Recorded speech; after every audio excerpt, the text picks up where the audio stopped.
What is this mod about? It's a progression of mods, really. Like the trailer came with 5 studs.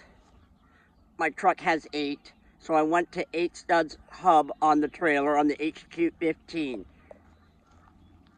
Then I felt the brakes were inadequate. So we went to 7K disc brakes and a beefier hub yet and 5/8 diameter studs. So now that is as strong as it can be. And to me, the way it should be. The trailer weighs 6,500 pounds. So let's get it supported. Not just for sitting there, but on and off the road.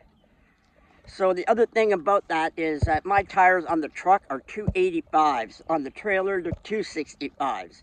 265s can handle 3,400 pounds. 285s can handle 3,750.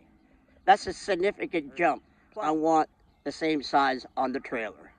So that's when I started this evolution of lifting the HQ15 last year. So you'll see what I did to raise it 1 inch. And what I learned from that and where we're at now, that the next progression of lifting that trailer, and you'll see why. So I had a tire blowout and both shocks, this one for sure, it's not doing anything, and then this one's hardly doing anything, but because I did it early, well, late spring, that one to the right had time to have to work by itself, and thus not so good anymore. But there's more to come. What I also had done last year was I added this 1/4 inch to the top of the spring, and this one to the bottom of the spring, inside the spring sleeves, top and bottom, to give me more lift. But we got another plan coming. Oh yeah. After less than a year, you can see how much the coil spring actually compressed, compressed into it. Here's where it starts. And then, you know, it's probably about a 16-inch drop. And I almost wondered if it was shaving it. So that's on the bottom spacer. The reason I want to lift is not about the departure or approach. It's about when you drop down into ditches or culverts that are no longer there. So departure and approach aren't as important because the whole unit drops. It's not like you're going up a grade or down a grade.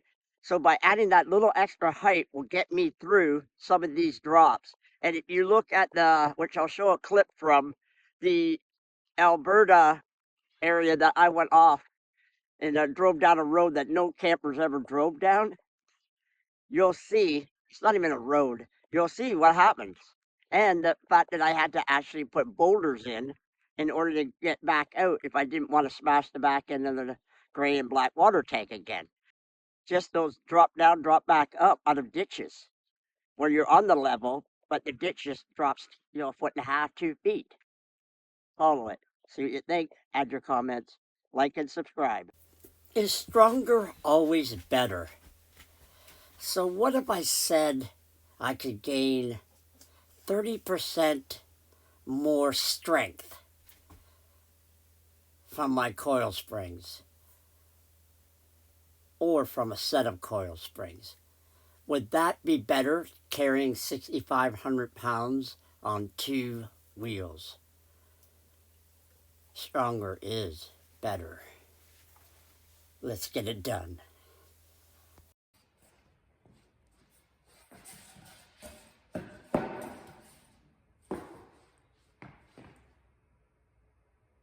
So if I'm sitting on my HQ15's springs, its suspension,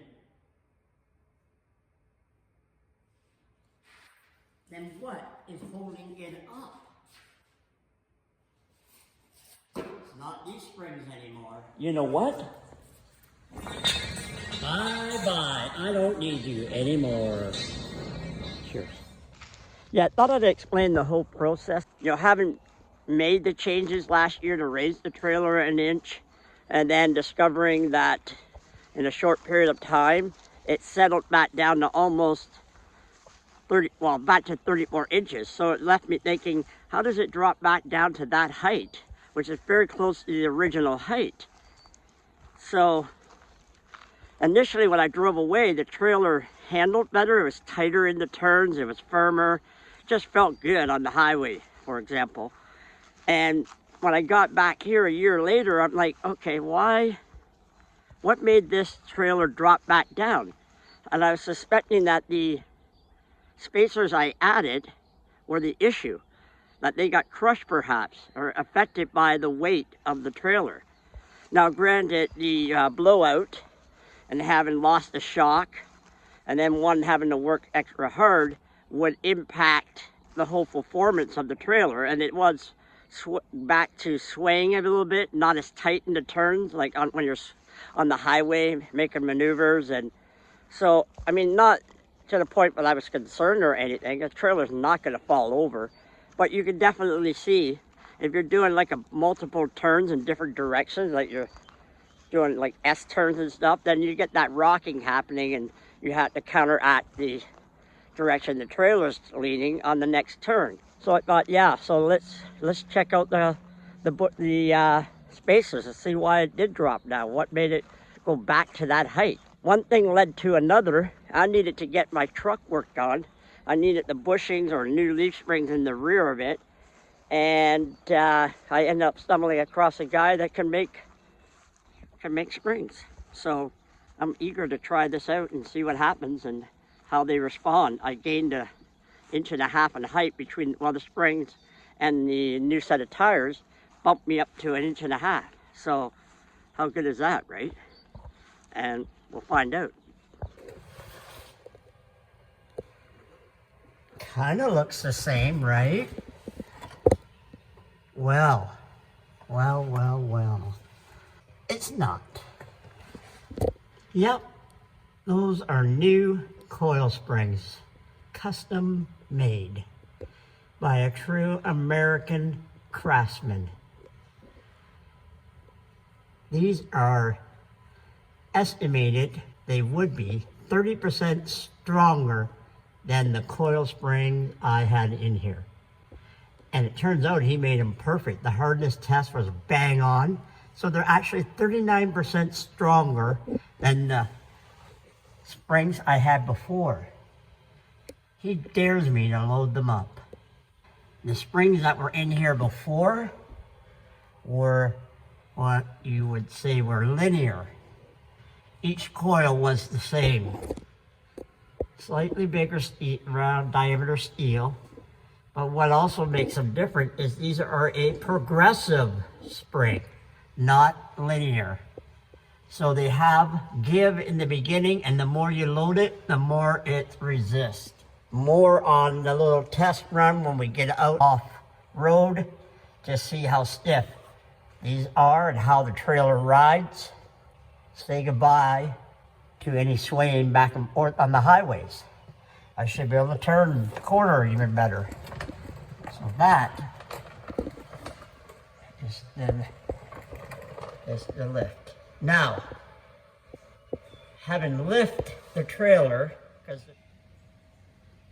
so now what do we have? So previously, 33 7/8. So let's go up, way up. Oh, remember that show, The Friendly Giant? Oh, there's 33 7/8. The old mark. 34 3/8, 7/8. No, 35. Oh, 35 and a half. 33 7/8, 35 and a half. Not bad, huh? So, progressive springs. I now have gone from 265s to 285s. This is as beefy as I think I can make the suspension and feel that I am going to be safe, secure, driving on and off the road. Now, admittedly, I am tight here. I've only got like ½ inch. It should be, I think they like to see an inch. But with these gnarly tires with the knobs on the end, I need to add ½ inch to get me to that more or less inch. And it's only in that one corner where the bottom of the frame is where the biggest bulge is on the tire. I had a little leash just to make sure the plug, but you can see how nicely tucked in that is. Anyways, but yeah, so on the new shocks, to make them fit, the bushings on the bottom are the right size, but the bushings at the top of these shocks are smaller. Well, the people at Racing Summit said that the KYBs are just simply OEM replacements, and that these would be better for my application. Yeah, right. Whether, you know, I don't know. You know, like everybody wants to sell everybody something, yeah. right? In order to make these shocks work, the top grommet and pit and sleeve have to be removed because they're a smaller diameter. So we take the grommet from the bottom of the old shock and insert it in the top of these to make these shocks work. It's a bit of a hassle, but you don't have to do that with the KYBs. But again, Racing Summit gave these 2 thumbs up over the OEM replacements. So that is where I'm at. You can only make choices based on what information you have.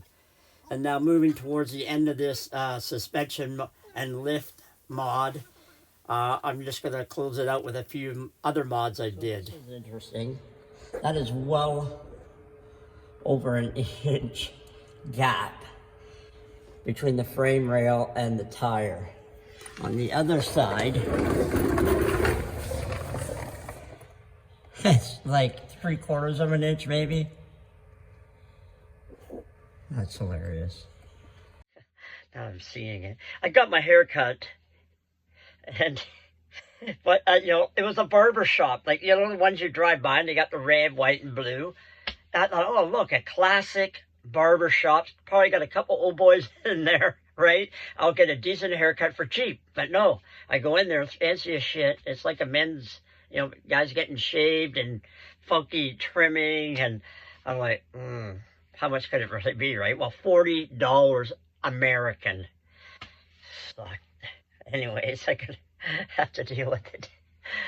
So, anyways, this is a follow-up on I said I was going to post it later, but Bill and I took the trailer out today. First official run with the new coil springs in there, and it handled great.